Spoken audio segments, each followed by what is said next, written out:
إن الحمد لله نحمده ونستعينه ونستغفره ونعوذ بالله من شرور أنفسنا وسيئات أعمالنا من يهده الله فلا مضل له ومن يضلل فلا هادي له وأشهد أن لا إله إلا الله وحده لا شريك له وأشهد أن محمدا عبده ورسوله يا أيها الذين آمنوا اتقوا الله حق تقاته ولا تموتن إلا وأنتم مسلمون يا أيها الناس اتقوا ربكم الذي خلقكم من نفس واحدة وخلق منها زوجها وبث منهما رجالا كثيرا ونساء واتقوا الله الذي تساءلون به والأرحام إن الله كان عليكم رقيبا يا أيها الذين آمنوا اتقوا الله وقولوا قولا سديدا يصلح لكم أعمالكم ويغفر لكم ذنوبكم ومن يطع الله ورسوله فقد فاز فوزا عظيما أما بعد kaum muslimin Bapak Ibu rahimahullah wa azakumullah, kembali kita memuji Allah Subhanahu wa taala sebagai bentuk rasa syukur atas nikmat yang Allah berikan kepada kita. Alhamdulillah alladzi bi ni'matihi tatimmu shalihat. Salam dan salam kepada Nabi kita Nabi Muhammad sallallahu alaihi wasallam. Semoga selalu Allah curahkan dan limpahkan kepada beliau, keluarga beliau, para sahabat beliau radhiyallahu anhum ajma'in. Kaum muslimin, kita manfaatkan waktu sesaat ya pada maghrib ini menjelang isya, menjelang setengah jam waktu kita. Kita melanjutkan bahasan kita dari kitab Tauhid, masuki asbab perkara masih membahas perkara-perkara yang dapat merusak dan mungkin juga dapat membatalkan akidah kita, yakni ruqyah dan tamimah. Ruqyah dan tamimah, ruqa wa tamaim. Ar-ruqa jamak dari kata-kata ruqyah, wa hiya al-'umudah allati yarqi biha sahibul afat kal-hima was-sar' wa ghayr dhalika min al-afat, wa yusammunaha al-'azaim, wa hiya 'ala naw'an. Jadi disebutkan oleh Syekh Hafizahullah Ta'ala Syekh Shalih Fauzan, ruqyah ya, jamaknya adalah ar-ruqa. Makna dari ruqyah ini adalah al-'umudah allati yarqi biha sahibul afat, yaitu doa perlindungan yang biasa dipakai untuk menjampi bagi orang yang sakit, seperti sakit panas, demam, atau mungkin termasuk juga kemasukan jin ya, di dalamnya, dan penyakit-penyakit lainnya. Jadi ruqyah itu adalah dalam bahasa kitanya doa jambi yang biasa digunakan untuk mengobati ya, dan melindungi diri dari pengaruh-pengaruh yang tidak baik. Itu ruqyah, atau dalam bahasa yang mudah dipahami adalah ya, jambi gimana ininya, bahasa yang paling gampang dipahami jambi zikir-zikir dan doa-doa yang digunakan untuk melindungi diri, mengobati diri ya, dari penyakit yang dialami oleh seseorang, seperti penyakit panas ya, penyakit demam, bahkan penyakit yang ketika tidak lazim bagi kita mungkin meruqyah, seperti disengat kalajengking atau digigit ular ya, dipatok ular, atau mungkin karena kita sakit perut dan lain sebagainya. Bapak Ibu Allah Subhanahu Dan ini juga dinamakan dengan azimah. Kata beliau, ruqyah ini juga disebut dengan azimah. Nah, ruqyah ini dibagi oleh para ulama menjadi dua. Ada ruqyah syar'iyyah, ada ruqyah syirkiyah.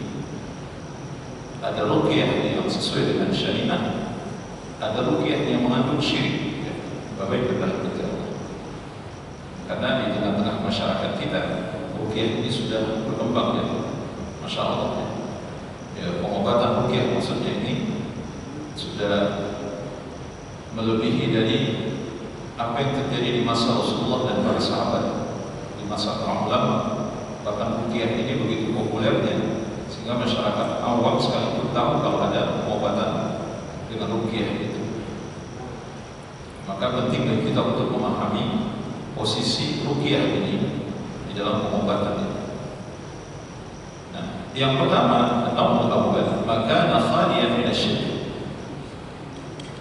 Jadi yang pertama adalah ruqyah yang tidak mengandung syirik. Bi ayyaqa ala al-marid syai'un min al-Qur'an atau ya'udha bi asma'illahi wa sifatihi fahadha mubah. Jenis yang pertama adalah jenis ruqyah yang tidak mengandung syirik, seperti membacakan ayat-ayat Al-Quran dan hadis-hadis Nabi Sallallahu Alaihi Wasallam, memohon perlindungan kepada Allah dengan menggunakan nama-namanya dan sifat-sifatnya. Maka ini diperbolehkan berdasarkan sabda Nabi Sallallahu Alaihi Wasallam, berdasarkan ketetapan dari Nabi Sallallahu Alaihi Wasallam, qad awaqa wa amara bil ruqa wa ajazaha. Sebagaimana disebutkan oleh Imam Al-Khattabi rahimahullah taala, Nabi Sallallahu Alaihi Wasallam melakukan ruqyah dan beliau Sallallahu Alaihi Wasallam memerintahkan untuk ruqyah, dan Nabi Sallallahu Alaihi Wasallam membolehkan ruqyah. Baik, jadi Nabi sendiri meruqyah, beliau bahkan memerintahkan untuk meruqyah, dan Nabi Sallallahu Alaihi Wasallam membolehkan ruqyah itu. Ya. Sahabat Auf bin Malik radhiyallahu anhu, beliau berkata, "Kunna narqi fil jahiliyah." Kami melakukan ruqyah di masa jahiliyah. Maka kami berkata kepada Nabi, "Ya Rasulullah, kaifa tara fi dzalik?" Bagaimana pendapatmu tentang hal ini? Bagaimana menurutmu wahai Rasulullah sallallahu alaihi wasallam tentang ruqyah yang kami lakukan? Faqala, maka Nabi sallallahu alaihi wasallam mengatakan, "I'ridu 'alayya riqamu la ba'sa bir-ruqa ma lam takun syirkan." Kata Nabi sallallahu alaihi wasallam, coba perlihatkan mana ruqyah kalian, kata Rasulullah. Bagaimana ruqyah yang kalian lakukan? Perlihatkan kepadaku ruqyah kalian. Kata Nabi, la ba'sa bir-ruqa, tidak masalah sebenarnya dengan ruqyah selama ruqyah yang dilakukan itu tidak mengandung kesyirikan. Jadi ruqyah itu diperbolehkan oleh Nabi sallallahu alaihi wasallam selama tidak mengandung kesyirikan. Ya. Bapak Ibu rahmati Allah Subhanahu wa taala. Kemudian kita lihat misalnya di dalam hadis yang lain, ya. Nabi sallallahu alaihi wasallam dari hadis Jabir bin Abdullah radhiyallahu anhu, ada seorang di antara kami yang digigit kalajengking pada waktu itu. Kami sedang duduk bersama Nabi sallallahu alaihi wasallam. Ada seorang yang berkata, "Ya Rasulullah, bolehkah saya meruqyahnya?" Ada yang digigit kalajengking. Dan para sahabat ada yang berkata pada saat itu, "Ya Rasulullah, bolehkah saya meruqyahnya?" Apa kata Nabi sallallahu alaihi wasallam? "Man istata'a minkum an yanfa'a akhar falyaf'al." Man istata'a minkum an yanfa'a akhar falyaf'al. Kata Nabi sallallahu alaihi wasallam, barang siapa dari kalian yang mampu memberikan manfaat untuk saudaranya, maka lakukanlah. Jadi artinya Nabi sallallahu alaihi wasallam membolehkan ruqyah. Ini sahabat minta izin, "Ya Rasulullah, bolehkah saya meruqyah?" Kata Nabi, "Tidak apa-apa." satu bentuk manfaat yang kamu berikan kepada saudaramu. Kata Rasulullah, siapa dari kalian yang mampu memberikan manfaat kepada saudaranya, lakukanlah, kata Nabi sallallahu alaihi wasallam. Ini salah satu di antara dalil yang membolehkan ruqyah itu dilakukan. Tetapi syaratnya tidak boleh mengandung kesyirikan. Syarat-syarat dari ruqyah yang dibolehkan itu, Imam As-Suyuti rahimahullah taala mengatakan, "Faqad ajma'a ulama 'ala jawaz ar-ruqya 'inda ijtima'i thalathati syurut." Ada 3 syarat yang disepakati oleh para ulama. Yang pertama, an takuna bi kalamillahi aw bi asma'illahi wa sifatihi aw bil adiyati an-nubuwah. Ya. Bil adiyati an-nabawiyyah. Yang pertama, kata beliau, ruqyah itu harus dilakukan dengan ayat-ayat Allah, dengan nama-nama Allah, dengan sifat-sifat Allah, dan dengan doa-doa yang berasal dari Nabi sallallahu alaihi wasallam. Ini syarat yang pertama. Yang kedua, wa an takuna bil lisanil arabi wa ma yu'rafu ma'nahu. Yang kedua, harus menggunakan bahasa Arab. Harus menggunakan bahasa Arab. Dan dengan makna yang diketahui, menggunakan bahasa Arab dan dengan makna yang diketahui. Bisa jadi nanti menggunakan bahasa Arab juga tapi tidak jelas maknanya apa. Yang jelas itu tidak boleh menggunakan selain dari bahasa Arab. Masuk bahasa Indonesia tidak boleh. Dan meruqyah bahasa Indonesia itu tidak diterima ruqyah begitu. Ruqyah bid'ah namanya. Atau dia menggunakan bahasa Arab tapi tidak jelas bahasanya apa, kami dia karang-karang aja bahasanya gitu. Nah itu tidak boleh. Karena apalagi kalau kaitannya dengan apa, pengobatan itu, dukun apa itu. Kan banyak mantra-mantra yang dia buat itu. Kedengaran seperti dari bahasa Arab tapi tidak bisa dipahami sebenarnya maknanya. Yang ketiga, wa'an ya'taqid anna ar-ruqa la tu'thiru bi dzatiha bal bi taqdirillah ta'ala. Bahwa wajib meyakini ruqyah tersebut tidak mendatangkan pengaruh apapun. Ruqyah yang dilakukan itu tidak mendatangkan pengaruh apapun kecuali dengan izin Allah Subhanahu wa ta'ala. Nah ini kalimat penting ini. Jangan diyakini kalau kita sudah baca ini pasti ini yang menyembuhkan. Yang menyembuhkan tetaplah Allah Subhanahu wa ta'ala. Tidak ada yang bisa menyembuhkan penyakit kecuali Allah Subhanahu wa ta'ala. Allahumma rabban nas adhibil ba's ishfi wa anta syafi la shifaa illa shifaa la yughadiru saqama. Wajib diyakini. Wahai Rabb manusia, adhibil ba's, angkatlah penyakit ini. Ishfi, sembuhkanlah ya. Wa anta syafi, engkaulah sang penyembuh. Engkaulah yang maha menyembuhkan. La shifaa illa shifaa, tidak ada kesembuhan kecuali kesembuhan yang datang darimu ya Allah. Shifaa la yughadiru saqama, kesembuhan yang kami harapkan yang tidak akan kembali lagi sakit ya. Kesembuhan yang permanen yang tidak akan kembali sakit lagi.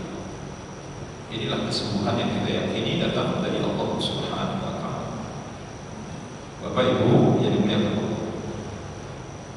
Nah, lebih rinci ya, dijelaskan nanti oleh ulama selain dari yang 3 tadi yang disebutkan itu.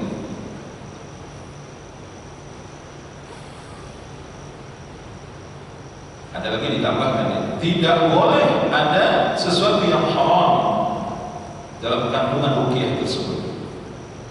Apa misalnya ya, menggunakan kalimat-kalimat atau doa-doa dan zikir-zikir yang dipanjatkan kepada selain Allah Subhanahu wa ta'ala. seperti berdoa kepada jin, kepada arwah-arwah, kepada malaikat misalnya, atau kepada, pokoknya tidak berdoa kepada selain itu, sesuatu yang diharamkan oleh Allah Subhanahu wa taala. Tidak boleh menggunakan kalimat-kalimat selain dari ayat Allah, hadis Nabi, zikir-zikir, doa-doa yang diajarkan oleh Nabi sallallahu alaihi wasallam. Jadi menggunakan kalimat-kalimat lain yang tidak pernah digunakan oleh Nabi dan para sahabat atau para ulama. Ya. Dan tentu kalimat itu mengandung kesyirikan. Kemudian tidak bergantung kepada ruqyah dan tidak menganggapnya sebagai penyembuh. Tadi sudah ini juga disebutkan. Bapak Ibu rahmati Allah. Ya. Jadi kita wajib meyakini bahwa ruqyah itu tidak mendatangkan pengaruh apapun, dan dia tidak memiliki kekuatan tersendiri untuk menyembuhkan. Ruqyah, jambi-jambi, zikir dan doa yang dibaca itu tidak memiliki kekuatan apapun untuk menyembuhkan secara zat. Ya. Akan tetapi kesembuhan itu atas izin Allah Subhanahu wa taala. Baik, nah disinilah nanti kita lihat mengandung syiriknya itu satu ruqyah. Ketika syarat-syarat ini tidak terpenuhi, maka ruqyah itu mengandung kesyirikan. Di sini dijelaskan oleh beliau secara ringkas ya. Caranya bagaimana? Yaqra'a wa yanfusu 'ala al-marid. Bacakan ayat-ayat Allah, misalnya surah Al-Fatihah, baca. Kemudian meniupkannya kepada orang yang sakit. Ya, au yaqra'a fi ma'in wa yasqahu al-marid, atau membacakannya di air kemudian meminumkannya kepada orang yang sakit. Kama jaa fi hadits Aisyah radhiyallahu anha, sebagaimana hadis dari Aisyah radhiyallahu anha, Nabi sallallahu alaihi wasallam ya, membacakan ruqyah kepada orang yang sakit. Kemudian Nabi sallallahu alaihi wasallam meniupkan. Bahkan dalam hadis itu Nabi sallallahu alaihi wasallam meniup tanpa disertai dengan air ludah. Jadi ruqyah kemudian ditiupkan di mana tempat yang sakit, mungkin ditiupkan di kepala atau mungkin ditiupkan di tangan, dan di mana terasa sakit. Wabillahi Allah Subhanahu wa taala. Ini yang dilakukan oleh Nabi sallallahu alaihi wasallam. Nah, kemudian yang kedua, an-naw' tsani, madam yakhlu min asy-syirk wa hiya ar-ruqa allati yusta'anu fiha bi ghairi Allah min du'a'i ghairi Allah wal istighatsah wal isti'adzah. Yang kedua adalah ruqyah syirik. Ya, ruqyah syirik atau ruqyah yang mengandung syirik. Itu ruqyah jambi-jambi, zikir-zikir dan doa-doa yang dibaca meminta tolong kepada selain Allah Subhanahu wa taala. Meminta beristighatsah kepada selain Allah, beristi'adzah kepada selain Allah. Ya, kemudian membacakan jambi-jambi itu bukan nama-nama dan sifat-sifat Allah Subhanahu wa taala, tapi menggunakan nama-nama jin, disebutkan nama-nama para malaikat, para arwah, para nabi, orang-orang saleh, atau orang-orang yang dianggap wali di tengah-tengah mereka. Wa huwa syirkun akbar. Maka disebutkan oleh beliau ini adalah syirik besar, maka tidak boleh dilakukan. Wa amma in kana bi ghairi lisanil 'arab aw bima la ya'rifu anhu fayakhsha an yudkhila kufrun aw syirkun. Bapak Ibu rahmati Allah Subhanahu wa taala. Adapun orang yang menggunakan selain bahasa Arab atau menggunakan bahasa yang tidak diketahui maknanya, maka dikhawatirkan, kata beliau, ini akan masuk dalam kategori kufur. Jadi begini Pak, kenapa ruqyah itu harus jelas maknanya? Karena para dukun itu kalau ngomong nggak jelas, ada yang disembunyikan dari mantra-mantra itu, sehingga orang yang diruqyah itu nggak ngerti apa yang dia baca. Kan dia omong-omong itu jadi rahasia bagi dia. orang yang di mantra-mantrain atau orang yang di ruqyah ini, itu pasti nggak ngerti apa yang dia omongin. Karena itu rahasianya dia. Rahasianya dia. Kalau ketahuan oleh pasiennya, pasien akan datang lagi ke dia. Maka dia bacalah dengan kalimat-kalimat yang nggak jelas. Nah, ternyata kalimat itu mengandung kesyirikan dan kekufuran. Baiklah, jadi ada bahasa-bahasa yang disembunyikan. Dari mana dapatnya rukun ini? Dari mana dapatnya seorang yang melakukan ruqyah syirik ini? Dari setan. Kita sudah sampaikan sebelumnya, biasanya orang-orang yang menyembuhkan penyakit tidak dengan cara yang syar'i, pasti ada khadimnya, pasti ada pembantunya ada dari kalangan setan. Nah, setan itulah yang mengajarkan jampi-jampi itu. Setan itulah yang mengajarkan jampi-jampi itu, sehingga itu tidak bisa dipahami kalimatnya. Oleh karena itu, siapa saja yang berobat pada seseorang kemudian dia membaca jampi-jampi, dan kita tahu tidak dikenal kalimat-kalimat itu, maka kalimat-kalimat ini berpotensi mengandung kekufuran dan kesyirikan. Wala yu'lamu anhu, tidak diketahui maknanya apa gitu. Fahadha naw min al-mutawammu saddan lidzari'ah. Maka jenis ruqyah yang seperti ini dilarang sebagai bentuk tindakan preventif, ya. Saddu dzari'ah, saddan lidzari'ah, ya, sebagai tindakan preventif, ya. Di sebaiknya dijauhi. Jangan berobat kepada orang-orang yang tidak jelas. Bapak-ibu, seperti yang saya sampaikan tadi, sejak ruqyah ini berkembang, itu para dukun ada yang beralih profesi menjadi peruqyah. Tadinya dia dukun, tapi kayaknya sejak pasien-pasiennya itu banyak berpindah ke tukang ruqyah, akhirnya dia berubah ininya gitu, strateginya jadi peruqyah juga gitu, maksudnya tukang ruqyah gitu. Kenapa? Kalau tetap mempertahankan paranormalnya, ternyata gak ada yang datang gitu. Kalau dulu banyak orang-orang bodoh dan sedikit sekali para ustaz, para kiai yang meneriakkan tentang kesyirikan itu, sehingga masyarakat Islam di Indonesia itu betul-betul menjadi mangsa empuk, mangsa yang sangat empuk, ya, dari para paranormal, para dukun, ya, para dukun-dukun ini. Karena memang jarang pembahasan tentang syirik itu disampaikan.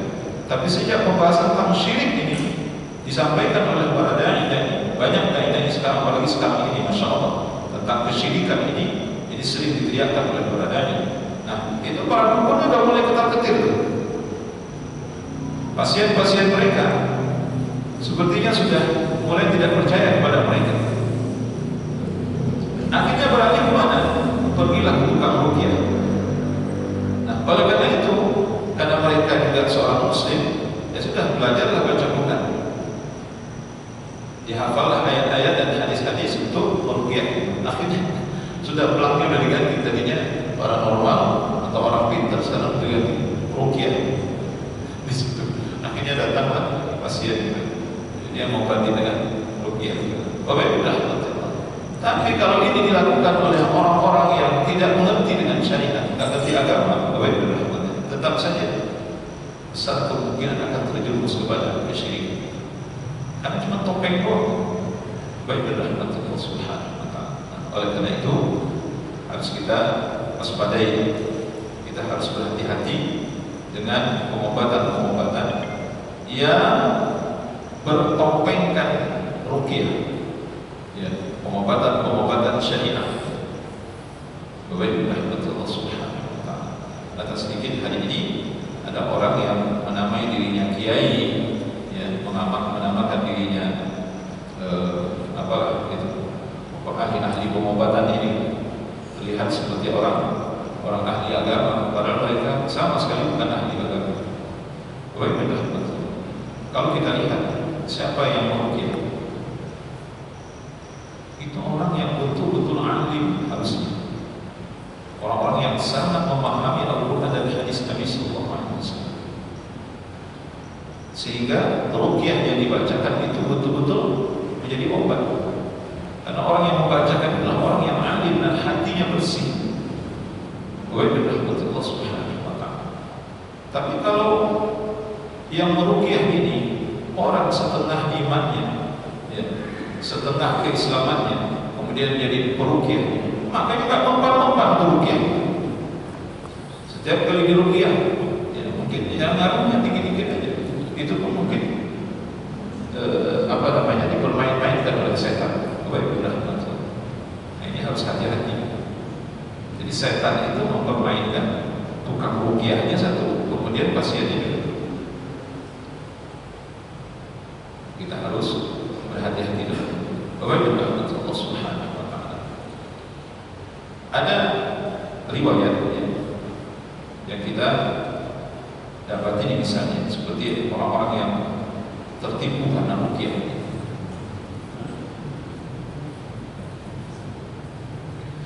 Setan tidak akan pernah diam untuk mengganggu kita sampai ketika kita sakit dan kita ingin sembuh dari penyakit itu.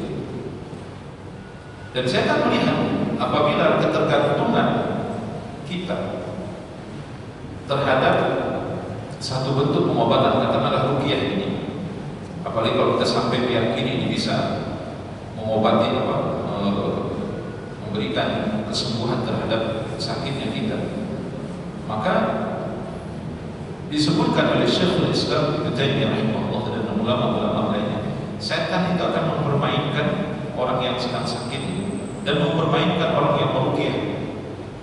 Apalagi kalau si peruqyah ini misalnya orang yang sangat terkenal, orang dia sudah biasa meruqyah orang, dan banyak orang yang sembuh dari ruqyah misalnya. Nah itu kadang-kadang diinginkan oleh setan. Jadi supaya peruqyah ini merasa bahwa dia termasuk orang saleh atau orang orang yang punya kemampuan tersendiri gitu dibandingkan dengan yang lain, karena dia bisa menyembuhkan dengan ruqyah itu. Kalau orang lain yang baca itu belum tentu sembuh, tapi karena dia yang baca itu sembuh. Nah itu kata Syekhul Islam, bisa jadi orang itu sedang dipermainkan oleh setan. Jadi setan sengaja melakukan itu supaya orang ini menganggap dirinya berbeda dari yang lain, dan supaya pasien ini yakin bahwa orang ini yang bisa menyembuhkan. Subhanallah, Maha Suci Allah. Kalau dengan orang lain mungkin tidak sembuh, tapi kalau dengan si fulan itu sembuh. Nah, kemudian dalam satu riwayat Imam Abu Dawud rahimahullah meriwayatkan istri dari sahabat Abdullah Ibnu Mas'ud radhiyallahu anhu kata, beliau bernama Zainab, sesungguhnya Allah melihat benang di leherku. Lalu dia berkata, apa ini? Kata Abdullah Ibnu Mas'ud, melihat benang di leher istrinya. Dikatakan oleh Zainab, ini adalah benang untuk meruqyah, benang yang digunakan. Jadi ada sarana digunakan untuk meruqyah itu. Sebenarnya Nabi tidak pernah menggunakan benang. Jadi dari mana datangnya benang? Maka ditanyakan oleh Abdullah bin Mas'ud, ini benang apa? Ini benang untuk meruqyah. Ya. Lalu Abdullah radhiyallahu anhu suaminya mengatakan mengambil benang itu kemudian memotong-motong. Apa kata Abdullah? Kamu semua wahai keluarga Abdullah, maksudnya kamu semua, istriku, anak-anakku, kalian keluarganya Abdullah, sungguh tidak butuh kesyirikan. Ini kata Abdullah bin Mas'ud. Karena aku mendengar Rasulullah sallallahu alaihi wasallam, inna ar-raqa wat-tamaim wat-tiwala syirkun. Sesungguhnya kata Rasulullah, ruqyah, tamimah dan tiwala adalah syirik. Ruqyah yang dimaksud ini ruqyah praktek terhadap istrinya Abdullah bin Mas'ud radhiyallahu pada saat itu. Kemudian kata Zainab, waktu itu mataku berair. Ini kata istrinya Abdullah bin Mas'ud. Dan aku berobat dengan si fulan, yakni orang Yahudi. Si fulan orang Yahudi, dia meruqyahku kemudian memberikan benang ini kepadaku. Dan seketika itu aku merasakan mataku enak. Jadi mataku merasa jadi sembuh gitu maksudnya karena diruqyah. Apa kata Abdullah bin Mas'ud? Itu hanyalah permainan setan. Ini seorang sahabat, ini sahih riwayatnya. Itu hanyalah permainan setan, itu perbuatan setan. Setan itu merangsang dengan tangannya. Karenanya jika ia meruqyah, ia menahannya dari rasa sakit. Jadi pada saat ruqyah itu disampaikan, kamu merasakan itu agak ringan. Itu kerjaan setan, kata Abdullah bin Mas'ud radhiyallahu.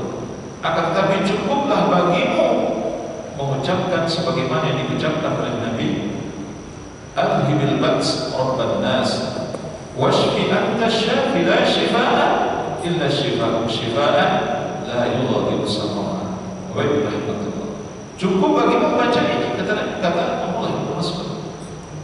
Insyaallah akan disembuhkan oleh Allah Subhanahu wa taala. Apa maksudnya ini? Abdullah bin Mas'ud berikan contoh kepada kita, Bapak Ibu rahmatullah, jangan tertipu dengan ruqyah. Nah, ruqyah ini kadang membuat ini. Termasuk salah di antara yang tidak pernah dicontohkan oleh Nabi pakai benang. Mana Nabi mencontohkan benang? Biasanya benang ada buhul-buhul ikatan, itu kerjaan siapa? Kerjaan setan. Kita baca surah Al-Falaq, qul a'udzu birabbil falaq min syarri ma khalaq wa min syarri ghasiqin idza waqab wa min syarri naffatsati fil 'uqad. Aku berlindung kepada Allah min syarri an-naffatha, aku berlindung kepadamu ya Allah dari Rabb perempuan an-naffatha yang meniup fil 'uqad, di ikatan atau buhul-buhul yang dia buat. Itu bisa jadi dari benang atau dari ikatan apa itu kerjaan setan. Bapak Ibu Abdullah bin Mas'ud radhiyallahu anhu khawatir pada saat itu istrinya ditipu oleh orang Yahudi. Bapak Ibu rahmati Allah Subhanahu wa taala.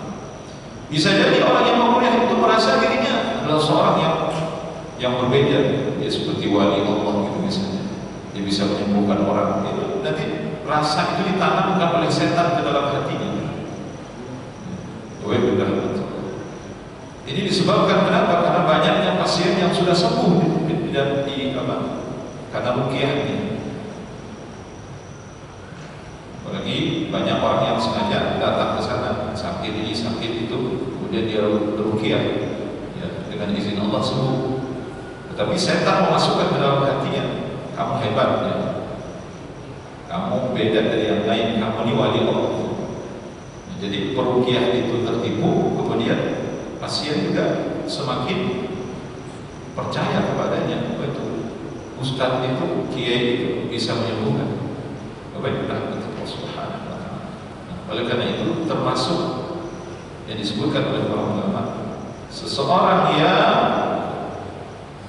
membuka klinik ruqyah secara khusus ini bid'ah. Bapak Ibu Allah, ini penting untuk dipahami. Kenapa? Karena tidak ada seorang sahabat pun menjadi peruqyah secara khusus. Dibuka klinik ruqyah syar'iyyah. Siapa yang kerasukan setan, kerasukan jin, kerasukan hantu, belaut, segala macam datang ke kita. Tidak pernah ada.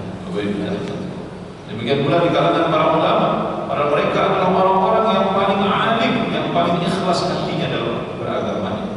Tidak pernah buka klinik ruqyah. Tapi kalau ada orang yang minta ruqyah, kita ruqyah gitu maksudnya. Tapi kalau sampai buka klinik ruqyah, ini disebut oleh orang, nggak boleh, nggak ada ini. Allah Subhanahu wa taala. Bagaimana kalau maksudnya ini untuk menandingi klinik-klinik syirik misalnya?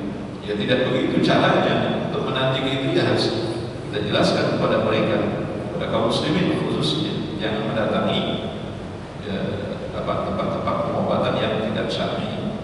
Bukan malah kita bikin klinik ruqyah sendiri. Karena hari ini kan betul-betul itu yang saya katakan tadi, sehingga ada tempat-tempat khusus untuk meruqyah. Sehingga banyaklah pasien yang datang. Pokoknya yang rumahnya tadi itu hanya sekian kali sekian, sekarang rumahnya lebar banget gitu. Untuk apa? Untuk menampung supaya nanti pasien lebih banyak yang datang. Baik, benar kata Allah Subhanahu. Akhirnya apa? Dia disibukkan dengan hal itu sampai-sampai dia sendiri tidak sempat mempelajari Al-Quran dan hadis Nabi. Sibuk meruqyah orang di dunia. Dan ini tidak pernah terjadi di masa-masa yang lalu. Tidak ada contohnya dari sahabat, tidak ada contohnya dari para ulama, dari kalangan tabi'in, dan ulama yang sesungguhnya. Ini sebagian disebutkan oleh para ulama. Ya. Sahabat Nabi, mungkin doa-doa mereka termasuk yang paling mustajab dibandingkan doa yang lainnya. Salah seorang sahabat bernama Sa'ad bin Abi Waqqas radhiyallahu anhu, itu doanya mustajab, tapi tidak pernah secara khusus meminta orang datang kepada dirinya supaya dibutuhkan. Demikian pula dengan siapa? Tabi'in, Uwais al-Qarni misalnya, itu doanya mustajab. Kalau dia berdoa minta kesembuhan orang sakit, dengan izin Allah sembuh. Karena Nabi menjamin doanya dikabulkan Allah. Tapi tidak ada buka klinik ruqyah. Baik, Allah a'lam bishawab. Ya, ini pelajaran kita pada malam ini, mudah-mudahan bermanfaat insyaallah. Kita azan dulu, setelah azan nanti kalau ada kita diskusi.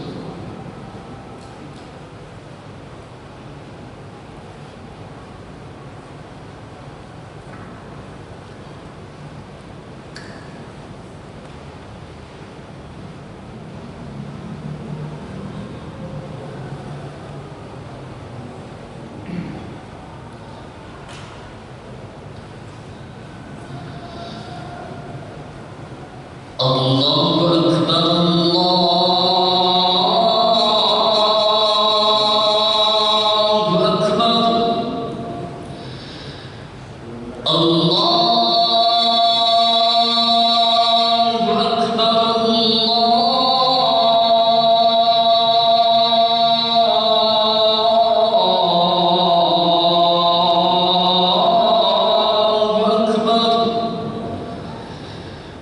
Asyhadu an la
Silakan Bapak Ibu kalau ada ya silakan.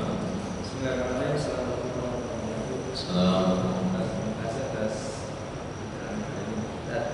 untuk kenal saya kita. Ya. Orang banyak orang mandi, Pak mandi, ada yang ini. Saya orang musuh. Saya ikut kajian, saya ikut ini. Siapa musuh saya? Saya kan begitu.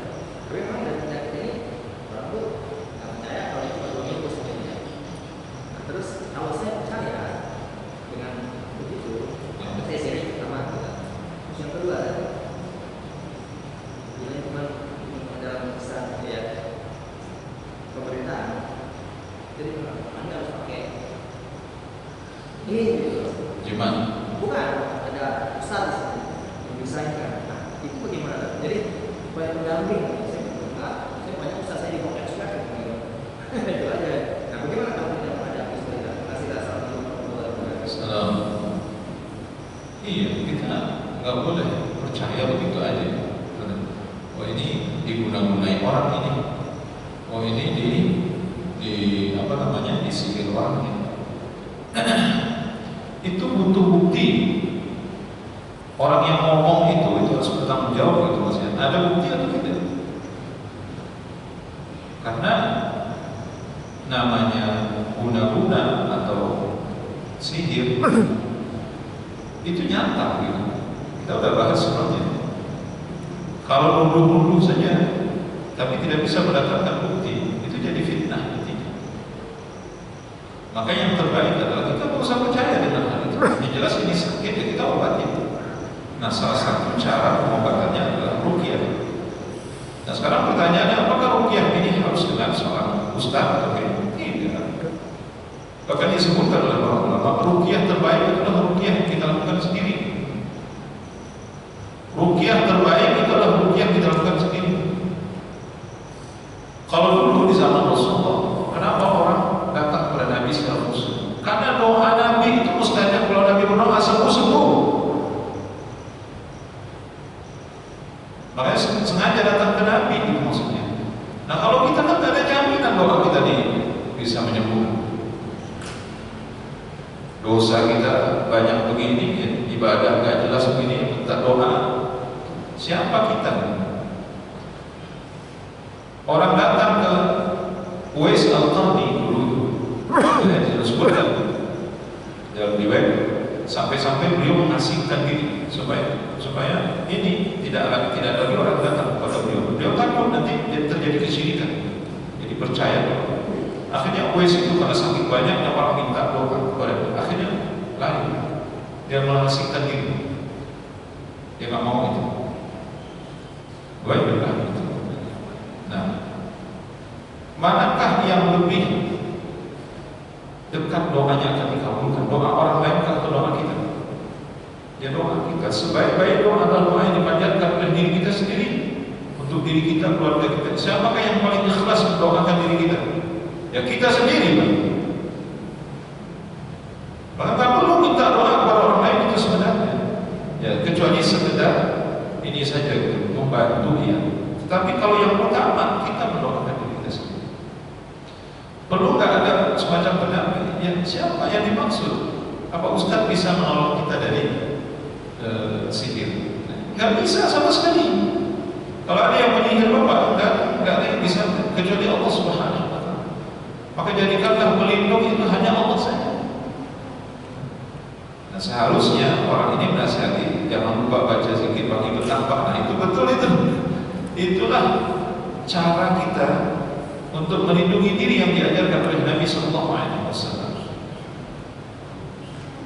Kalau saran saya, Bapak sudah berusaha secara medis. Sekarang yang perlu Bapak lakukan adalah meruqyah diri Bapak sendiri. Sering-sering membaca surah Al-Fatihah dan Mu'awwidzat. Kemudian Bapak tiupkan ke sana atau bacakan ke air kemudian Bapak usapkan dengan air ke sana. Itu yang kita dapati di dalam hadis Nabi Sallallahu Alaihi Wasallam.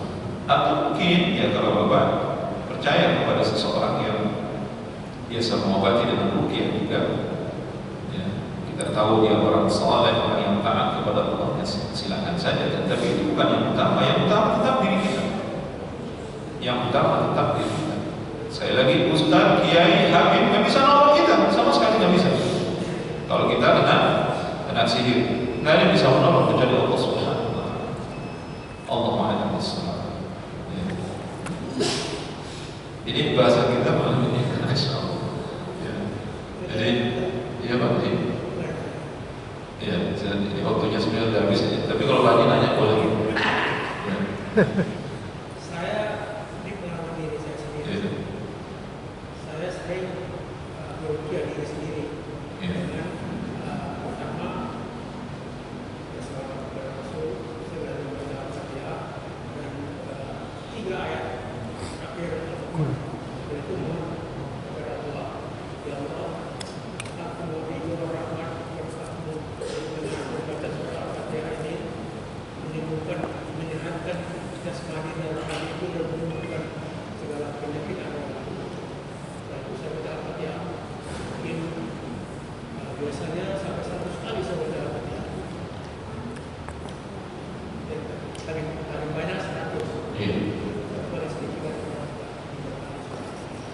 dengan membaca itu kita saya menerima rahmat berkah dari Allah SWT. Boleh? Iya, nah itu kan itu yang dimaksud sebenarnya. Jadi tetap kita membaca ayat dan hadis itu. Namun keyakinan kita yang menyembuhkan siapa? Bukan ayat itu yang menyembuhkan. Yang menyembuhkan tetap Allah. Sehebat apapun ayat, bahwa baca ayat surah Al-Fatihah, ayat kursi, Al-Mu'awwidah, Qul-Huwallah, Qul a'udzu birabbil falaq, itu nggak akan memberi pengaruh apapun kalau kita tidak meminta kepada Allah. Aku yakin ya Allah bahwa ayat-ayat yang aku baca ini sama sekali tidak akan bisa menyembuhkan, karena kesembuhan itu Engkaulah yang memberikan. Oleh karena itu sehatkan jasmaniku, sehatkan rohaniku dengan aku membaca ayat-ayat. Jadi memang harus disertai dengan doa gitu, dimohonkan kepada Allah. Apa namanya? Isfi Rabban Nas, Anta Syafi la shifaa illa shifaa la yughadiru saqama. Allahumma Rabban Nas adhibil ba's ishfi Anta Syafi la shifaa illa shifaa la yughadiru saqama. Jadi setelah baca ayat itu dibaca hadis itu, hadis Nabi yang saya baca barusan. Nah itu insya Allah kalau apa yang saya dirasakan dan badan terasa ringan, ya, itu bisa jadi efek untuk Allah kita. Karena kita membaca ayat hadis-hadis Nabi Sallallahu Alaihi Wasallam, zikir-zikir yang biasa dibaca oleh Nabi. Ada buku ruqyah khusus. Kalau Pak Haji mau beli itu silakan. Itu insya Allah kalau itu dibaca, itu betul-betul besar efeknya pada diri kita. Tapi sekali lagi tidak ada kesembuhan kecuali datang dari Allah Subhanahu Wa Taala. Itu yang paling penting. Allah Maha Besar. Dari pengalaman itu yang saya rasakan, saya pernah di endoskopi dari dokter. Itu ada batu empedu, masa 2,5 cm besar. Itu alhamdulillah setelah itu saya lakukan dengan Rutin. hilang sekarang. Batu itu hilang, nggak ada lagi sekarang dengan izin Allah. Masya Allah. Ya. Jadi sekali lagi Bapak Ibu betul. Nabi mengajarkan kepada kita ruqyah setidak-tidaknya mau tidur. Ini sering saya sampaikan. Apa ruqyahnya? Baca Qul huwallahu ahad, baca Qul a'udzu birabbil falaq, Qul a'udzu birabbin nas. Kemudian ditiupkan ke tangan, diusapkan ke wajah dan ke seluruh tubuh kita. Ini sahih hadisnya. Nabi tidak pernah meninggalkan. Setiap mau tidur baca itu. Setiap mau tidur sebanyak 3 kali.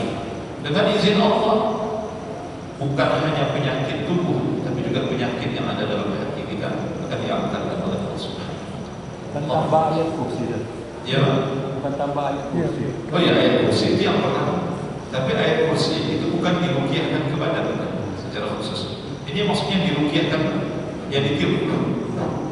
Setelah baca 3 surat tadi itu, Nabi menyium tangan, kemudian mengusap wajah beliau sebanyak 3 kali. Baca lagi, usap lagi, baca lagi, tiup lagi, usap lagi. Kalau ayat kursi tidak ditiupkan ke tangan, ayat kursi itu tetap dibaca.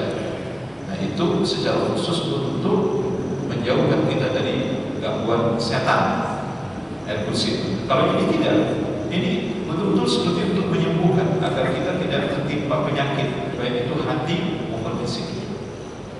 Oleh karena itu, Bapak Ibu jangan lupa baca Wallahu ahad, qul a'udzu birabbil falaq, rabbin nas. Kemudian ditiupkan di tangan, usapkan ke seluruh tubuh kita yang terjangkau oleh tangan sebanyak 3 kali. Ini tidak pernah ditinggalkan oleh Nabi sallallahu alaihi wasallam. Insyaallah kalau ada orang yang berniat jahat ke kita, ingin mengirim sihir atau guna-guna, itu tidak akan benar. Insyaallah tidak akan benar. Sekalipun kita sedang tidur. Allahu a'lam bishawab. Inilah protektifnya ajaran Islam ini, sampai hal-hal yang begini itu diajarkan oleh Nabi sallallahu alaihi wasallam. Oleh karena itu, enggak usah takut ke dukun, enggak usah takut maksud tukang sihir, benar-benar enggak usah, enggak mempan mereka itu. Enggak ada apa-apanya itu di hadapan ayat-ayat Allah dan zikir-zikir yang diajarkan oleh Nabi sallallahu alaihi wasallam. Selama kita yakin bahwa Allah akan menjaga diri kita. Wassallallahu wasallam wa baraka ala nabiyina Muhammad wa ala alihi wasahbihi wasallam tasliman katsira. Subhanakallahumma wa bihamdika, asyhadu an la ilaha illa anta, astaghfiruka wa atubu ilaik. Assalamualaikum.